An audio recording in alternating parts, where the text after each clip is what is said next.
Masters నమస్తే. నా పేరు Bhavani, law of attraction coach and motivation speaker. ఈరోజు ఒక అద్భుతమైన రహస్యాన్ని తెలియజెప్పడానికి వచ్చా మాస్టర్స్. అదేంటనుకుంటున్నారా? అయితే ఈ వీడియో చివరి దాకా చూడండి మాస్టర్స్.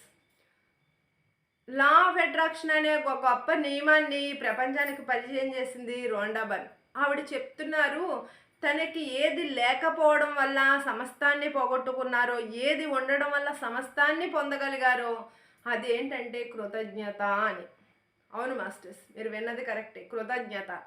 ఏది ఉంటే మన సమస్తాన్ని పొందగలుగుతాము, ఏది లేకపోవడం వల్ల అన్నిటినీ పోగొట్టుకుంటాము, అదే కృతజ్ఞత. అందరూ కృతజ్ఞత చెప్పవలసిన పని ఉంది. నేను చాలామంది మీరు కృతజ్ఞత చెప్పండి అంటే మేమే బోల్ చేసాం, ఎవరికి కృతజ్ఞత చెప్పం అంటారు. అది తప్పు మాస్టర్స్. మనం పుట్టకముందే భగవంతుడు మనకు అన్ని సృష్టించి ఉంచాడు. ఒక బిడ్డ పుట్టగానే తల్లి పాలు శనిపాలు వస్తున్నాయి. ఎక్కడి నుంచి వస్తున్నాయి? భగవంతుడి సృష్టి ఎంత అద్భుతంగా ఉంది. ప్రతి ఒక్కరూ భగవంతుడికి కృతజ్ఞత చెప్పి తీరవలసిందే.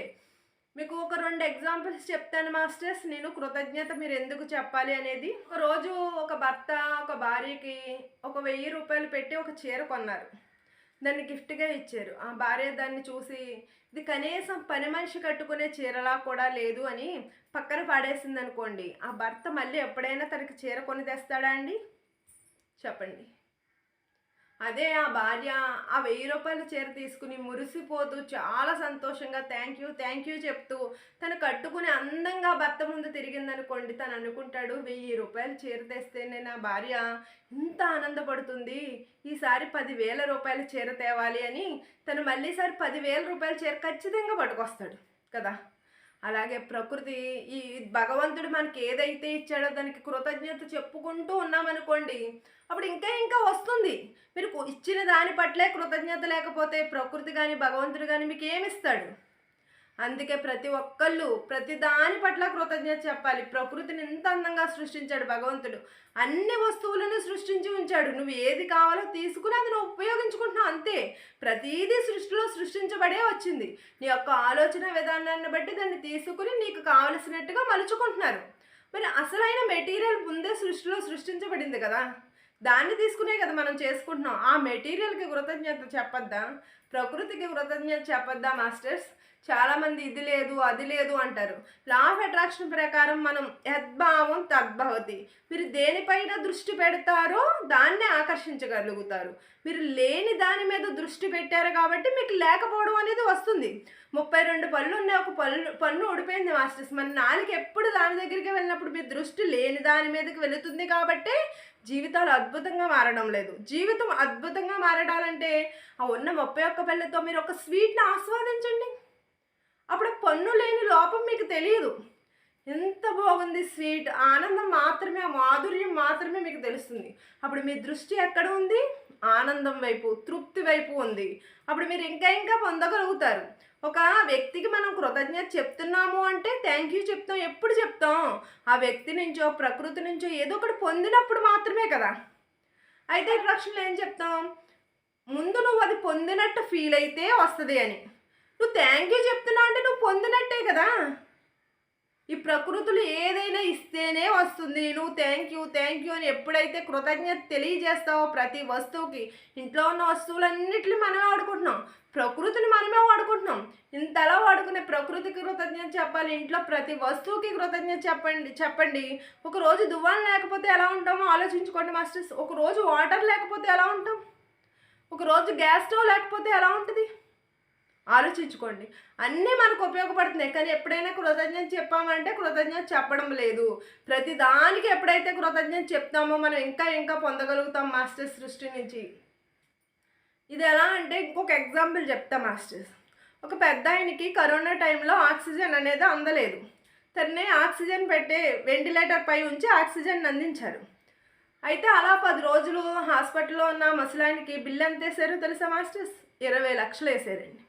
ఆ 20 లక్షల బిల్లు తీసుకుని ఆ పెద్ద ఆయన బయటకు వచ్చి ఎక్కెక్కి ఏడుస్తున్న పెద్ద ఆయన్ని చూసి చాలామంది డాక్టర్లు, కంపౌండర్లు, అక్కడ పేషెంట్లు వచ్చారు. అయ్యో ఆ బిల్లు చూసి పెద్ద ఆయన ఏడుస్తున్నట్టు ఉన్నారని అక్కడ వాళ్ళందరూ ఓదార్చడం మొదలుపెట్టారు. మీరు ఏం బాధపడకండి, ఇక్కడ కొంతమంది వేసుకుని అందరం సర్దుతాం, ఎంతో కొంత మీకు ఇస్తామని. అప్పుడు ఆ పెద్ద ఆయన అయినా కానీ ఎక్కెక్కి ఏడుస్తున్నారు. ఇంకా కొంతమంది డాక్టర్లు అంటున్నారు బిల్లు తగ్గించేలా మేము మాట్లాడతామని. అయినా కానీ ఆ పెద్ద ఆయన ఏం ఎండవలేదు, ఇంకా ఏడుస్తున్నారు. ఏడుస్తుంటే అప్పుడు ఆ పెద్ద ఆయన అంటారు, నేను బిల్లు కట్టలేక ఏడవడం లేదు, 10 రోజులు ఆక్సిజన్ పెట్టినందుకే 20 లక్షలు బిల్లు వేశారు హాస్పిటల్ వాళ్ళు. నేను పుట్టినప్పటి నుంచి భగవంతుడు ఆక్సిజన్ ఇస్తూనే ఉన్నాడు, నేను ఎప్పుడూ కృతజ్ఞత చెప్పలేదు అని. ఈ విషయాన్ని వినగానే నాకు కూడా చాలా బాధ అనిపించింది మాస్టర్. మనం ఎన్నో ఇచ్చాడు భగవంతుడు, మనం కృతజ్ఞత చెప్పలేదు. కరోనా టైంలో కూడా నాకు అర్థమైంది, కరోనా టైంలో ఆక్సిజన్ ఆడకపోతే నేను ఆక్సిజన్ పీల్చుకుంటున్నాననే ఎరుక వచ్చింది. నిజంగా మనం కూడా చాలా వాటికి కృతజ్ఞత చెప్పం మాస్టర్స్. ఎప్పుడైతే కృతజ్ఞత చెప్తూ ఉంటామో మన విషయం నుంచి ఇంకా పొందుతూ ఉంటాం. ఆవిడ ఆ విషయాన్ని చాలా స్పష్టంగా రాశారు. ఈ కృతజ్ఞతను పట్టుకుని ఎంతోమంది తమ జీవితాన్ని ఉద్ధరించుకున్న వాళ్ళు ఉన్నారు మాస్టర్స్. ఆల్బర్ట్ ఐన్స్టీన్ తన క్రింద ఉన్న ప్రతి వ్యక్తికి, తనకు సహకరించిన ఆ ప్రయోగాల్లో సహకరించిన ప్రతి వ్యక్తికి కృతజ్ఞత చెప్తూ ఉంటాడంటే. ఇలా నేను చదివినప్పుడు ప్రతి ఒక్కళ్ళు కూడా ఈ కృతజ్ఞత ఎవరైతే చెప్తున్నారో వాళ్ళే ఆర్థికంగాను ఆరోగ్యంగాను చాలా ఆనందంగా ఉన్నారు. అందుకే మనం కూడా ప్రతి విషయానికి కృతజ్ఞత తెలియజేద్దాం, మన జీవితాలను అద్భుతంగా మార్చుకుందాం మాస్టర్స్. ఇది ఎలా అంటే ఒక యజ్ఞంలా, ఉదయం లేచిన దగ్గర నుంచి సాయంత్రం మనకు ఉపయోగపడే ప్రతి వస్తువుకి కృతజ్ఞత చెప్దాం. ఇదే కృతజ్ఞత మీద ఒక 108 కృతజ్ఞతలు, 108 అష్టోత్తరాలు ఎలాగా, అలాగే 108 కృతజ్ఞతలు చెప్తూ ఒక వీడియోని పెడతాను మాస్టర్స్ రేపొద్దున. దాన్ని అందరూ వినండి. ఆ కృతజ్ఞత ప్రతి వస్తువుకి ఫీల్ అవుతూ చెప్పండి. ఏదో కృతజ్ఞత చెప్పమన్నాను కదా అని థ్యాంక్ యూ అని చెప్పేస్తే అయిపోదు, అది గుండె లోతుల్లోంచి రావాలి మాస్టర్స్. ఒక వ్యక్తికి మనం కృతజ్ఞత తెలియజెప్తున్నాం, థ్యాంక్ యూ అని చెప్పినప్పుడు వాళ్ళ కళ్ళల్లో మనకు తెలిసిపోతుంది ఆడు మనస్ఫూర్తిగా చెప్తున్నాడా ఏదో చెప్పాలని చెప్తున్నాడా. ఆ మనస్ఫూర్తిగా అంటే ఫీలింగ్ అనేది చాలా ఇంపార్టెంట్. మీరు ఏ ఫీలింగ్తో చెప్తారో ఆ ఫీలింగే మనకి లా ఆఫ్ అట్రాక్షన్ ఇంధనం ఏదైతే ఉందో అంటే ఆ ఫీలింగే. ఇక్కడ ఇంకొక ఎగ్జాంపుల్ చెప్తాను మాస్టర్స్.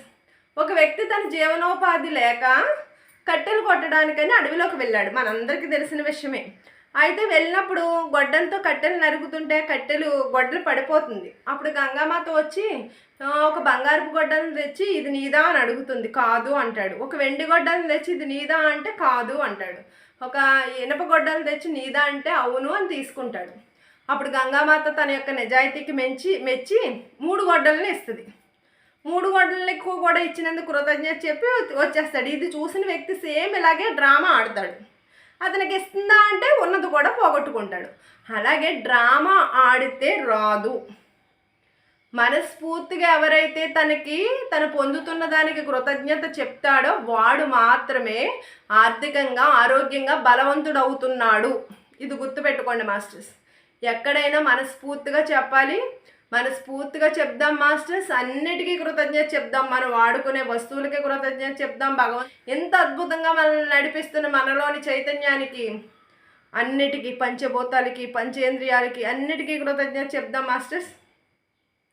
నా వీడియోని చూస్తూ లైక్ చేసి సబ్స్క్రైబ్ చేస్తున్న మీ అందరికీ కూడా నా హృదయపూర్వక కృతజ్ఞతలు మాస్టర్స్. Thank you.